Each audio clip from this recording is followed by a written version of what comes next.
My parents disowned me for choosing my partner over them. Now, they're asking me to forgive them and come back.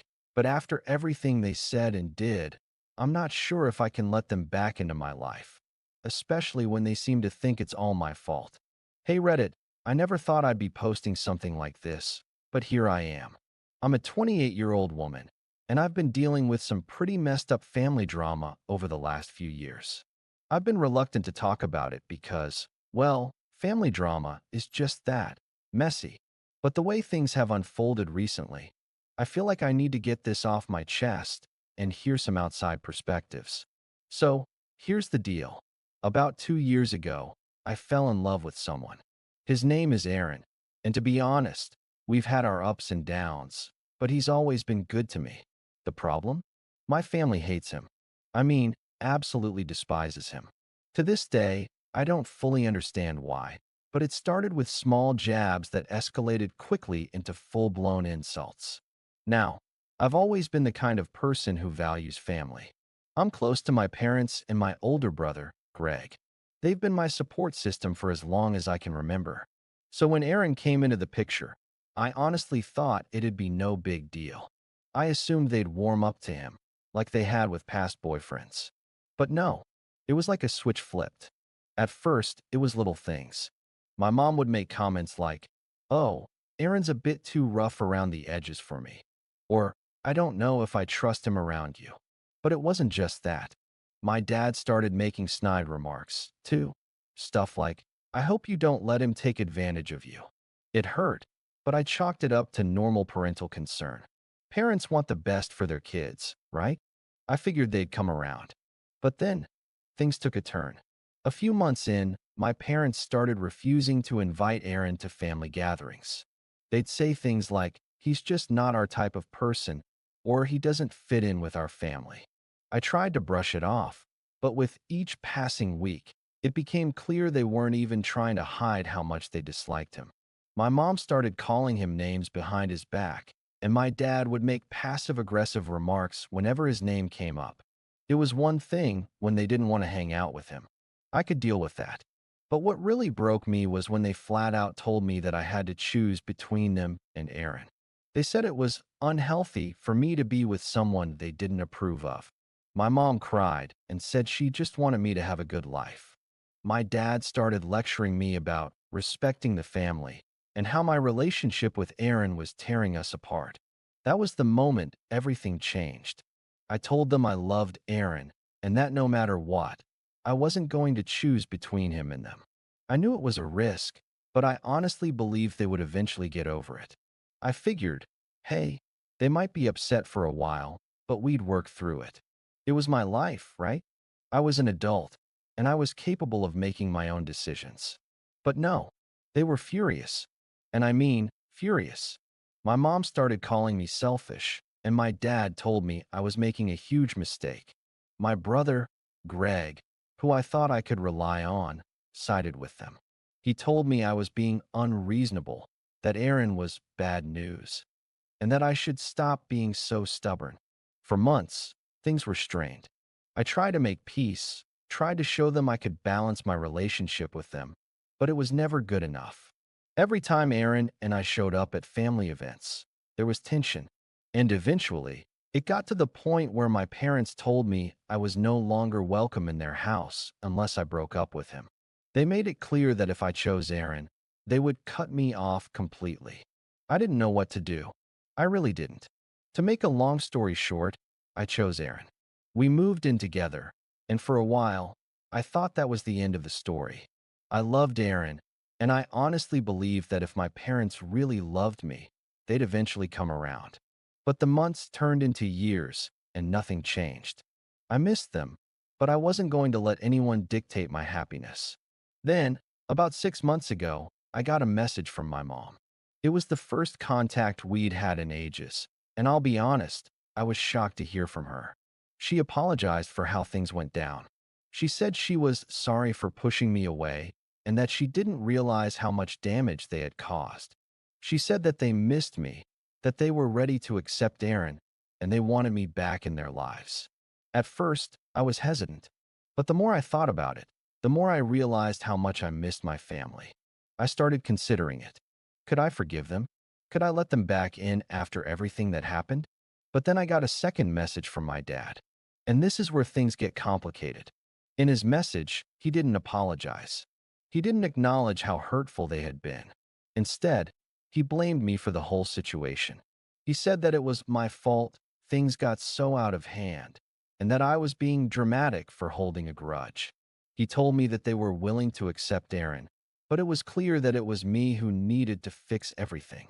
And that's when I started to feel, I don't know, a little cold toward the idea of reconciliation. After my dad's message, I was stuck. I spent days, maybe weeks, just turning everything over in my head. I was so confused. I wanted my family back, but I couldn't shake the feeling that they were trying to minimize their actions. And the worst part? The part that really bothered me was how they still seemed to think that it was all my fault. The more I thought about it, the more it seemed like they didn't really get it. I didn't want to just give in, but I also didn't want to cut them out of my life for good. I mean, they're my parents, right? I love them, despite everything. The thought of completely cutting ties felt impossible. It felt like betraying everything I had known. So, I did what I do when I'm stuck. I reached out to Greg. I figured maybe he could be the mediator. Maybe, just maybe, he could help my parents understand how hurt I was, how deeply this all cut. I didn't want to confront them directly yet. I wanted to feel out the situation first. Maybe Greg, being my brother, could offer me a different perspective. That didn't go well. I called Greg, and I could hear in his voice almost immediately that he was defensive. He asked why I was even talking about it again, why I wasn't just letting things go. I told him that I was really struggling with their apology, especially since it didn't feel like they took any responsibility for their actions. I told him that I didn't just feel abandoned. I felt disrespected. My relationship with Aaron wasn't just a disagreement. It was something they tried to control, something they tried to shame me for. And now they were pretending that none of that happened? Greg told me I was being dramatic again. He said it was a minor issue blown out of proportion and that I was acting like I had no part in how things went down. I just needed to forgive and forget if I ever wanted to have a relationship with them again. I was furious, honestly. How was I supposed to move past this if no one could see my side? How was I supposed to be the one who fixed everything when they had completely destroyed the foundation of trust we once had? I felt like they were trying to turn everything around and make me the problem. The conversation ended with him telling me that if I didn't fix things, then it was really my fault if I lost the family for good. That's when I realized something I hadn't wanted to admit to myself. Greg wasn't on my side. I thought he would be the one to understand, the one to back me up, but instead, he was just as invested in keeping the peace at any cost, regardless of how much I had been hurt. So, after that, I did something I hadn't done in a long time. I avoided my family. I stopped replying to their messages. I didn't answer my mom's calls. I needed time to think, to breathe, and to sort through all these emotions that I wasn't ready to confront head on. I didn't want to keep going in circles with them, not when it felt like they weren't acknowledging how badly they had hurt me. Aaron, on the other hand, was supportive like he always is. He didn't tell me what to do, but he was there for me when I needed to vent. He reminded me that I wasn't alone and that no matter what happened with my family, he had my back. One evening, after about a month of radio silence, I finally gathered the courage to respond to my mom's texts. She had sent a series of long, emotional messages, each one getting more desperate, talking about how much they missed me, how much they regretted pushing me away, how they needed me back in their lives. But still, no acknowledgement of the harm they caused, no understanding of how betrayed I felt. It was like I was supposed to just forget it all because they were sorry. I wrote back, but I was careful with my words. I told her that while I appreciated the apology, I still felt deeply hurt by everything that had happened. I told her I needed more than just words. I needed to see change. I needed to know that they understood how their actions had affected me. I don't know why I thought she'd respond differently this time. But, of course, she didn't. Instead, she replied with a message that almost made me sick. It wasn't an apology. It wasn't a step toward reconciliation. It was just another message telling me that they were done with trying. She said, "If you want to keep holding on to grudges, that's your choice. But just know that we can't keep begging you to come back. We've done enough. It's time for you to decide if you want us in your life or not." That hit me harder than anything. It was like, after everything, after all the pain and all the things they said, I was the one holding a grudge. They were giving up on me because they couldn't handle the consequences of their actions. And that's when I realized something I hadn't let myself believe before. They weren't going to change. Not really. They were only asking for forgiveness because they wanted things to go back to the way they were, but they weren't willing to take responsibility for how badly they had hurt me. I think that's when I stopped trying to make things work. I realized that I didn't owe them my forgiveness just because they were my parents. That was a tough pill to swallow, but I knew it was the right choice. So, after my mom's last message, I stopped reaching out. I didn't block them or anything, but I also didn't chase them down for a real conversation. I told myself that if they wanted to make things right, they knew where to find me. And for a long time, I heard nothing. No calls, no texts, no surprise visits. Just silence. At first, it hurt. I kept thinking, so that's it. That's how much I mattered to them? But after a while, I started adjusting to life without them. I focused on my relationship with Aaron, on building something stable for myself. It was weird at first, going through holidays without my family, not having my dad's usual lectures about life, or my mom's overbearing but familiar presence. But over time, the ache dulled. Then, just recently, out of nowhere, Greg texted me. "Hey, Mom and Dad want to talk. Can we meet up?" It caught me off guard. After 2 years of silence, now they wanted to talk? What had changed? What did they want from me? I stared at the message for a long time. My instinct was to ignore it, but a small part of me, the part that still wanted to believe my parents could change, told me to at least hear them out. So I agreed. I told Greg I'd meet him at a cafe, just the two of us. I wanted to know what I was walking into before facing them again. When I showed up, Greg was already there, stirring his coffee like he had something to say but didn't know how to start. I sat down across from him, arms crossed. "All right, what's this about?" He sighed. "They miss you. They want to fix things." I let out a short laugh. "After 2 years? Now they care." "They always cared," he insisted, but there was something hesitant in his voice. "They just didn't know how to reach out." "You didn't make it easy." I shook my head. "Greg, I was the one waiting for an apology.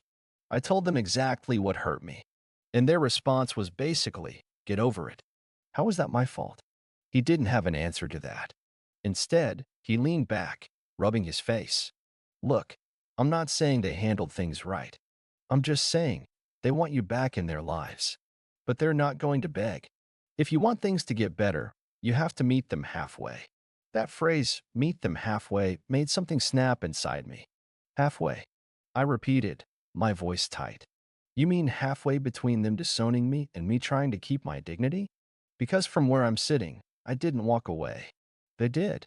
And now, 2 years later, they want to pretend like none of it happened. Greg shifted uncomfortably. "It's not that simple." "It is that simple," I shot back. "If they wanted to fix things, they could have reached out at any point in the last 2 years. Instead, they waited until they needed something." His face went pale for a second. That's when I knew I had hit on something real. I leaned forward. "What do they want, Greg?" He hesitated too long before answering. "It's complicated." I stared at Greg, waiting. He wouldn't look at me, stirring his coffee like it suddenly held the secrets of the universe. But I wasn't letting this go. "What do they want?" I asked again, my voice sharper this time. Greg sighed, setting his spoon down. "Dad's business isn't doing well," he admitted, finally looking up at me. "They're struggling. Big clients are pulling out, and they need money to keep things running." I sat back, letting that sink in. 2 years. 2 years of silence. 2 years of choosing to cut me out over something as simple as me choosing my own life. And now, suddenly, they wanted to fix things not because they realized they were wrong, not because they regretted what they had done, but because they needed something. I almost laughed. Almost. So let me get this straight, I said slowly. They disowned me, said I was selfish, said I didn't deserve to be part of the family. But now that their business is failing, they want me back. Because they think I'm, what? A safety net? A bank? Greg flinched. It's not like that. It's exactly like that. I couldn't stop the bitter smile that crept up. This wasn't an apology. This wasn't even an attempt at one. It was a desperate attempt to manipulate me back into their control, just so they could use me. They think you'll understand, Greg said, his voice softer now. That you'll help because it's family. I laughed, shaking my head. Did they think of me as family when they cut me off? When they called me a disgrace? When they told me I wasn't welcome in their home anymore? When they spent 2 years pretending I didn't exist? Greg had no answer to that. I stood up. Tell them this, I said, grabbing my bag. Tell them I don't owe them anything. Tell them I built my life without them, and I don't need them anymore. Just like they didn't need me when they threw me away. Greg's face tightened, like he wanted to argue, but I didn't give him the chance. I turned to leave, but then I paused. Oh, and one more thing, I said over my shoulder. I forgive them. Greg blinked in surprise. But forgiving them doesn't mean I have to let them back into my life, I continued. I'm done trying to earn their love. If they ever actually realize what they did and can admit it, maybe. But until then, they're nothing to me. And with that, I walked out, leaving Greg and my so-called family behind. It's been a few weeks since that conversation with Greg, and honestly, I feel lighter than I have in years. Cutting them off for good wasn't easy, but it was the right decision. At first, I expected more attempts to reach out, maybe my mom sending some guilt-tripping texts, or my dad trying to act like the victim. But no, nothing. Just silence again, which, if anything, just proves what I already knew. If they really cared about me, they would have kept trying. But since I wasn't useful to them, they didn't see a point. Greg tried once more to get me to reconsider.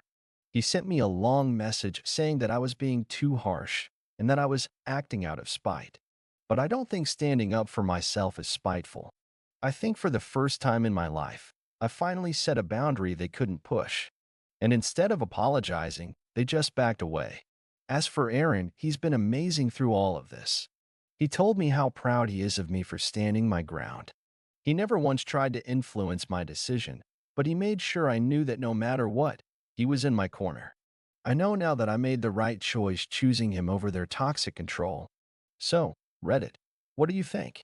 Was I too harsh? Should I have given them a chance, or was I right to walk away? I don't feel guilty, but a small part of me still wonders if I should. What would you have done in my place?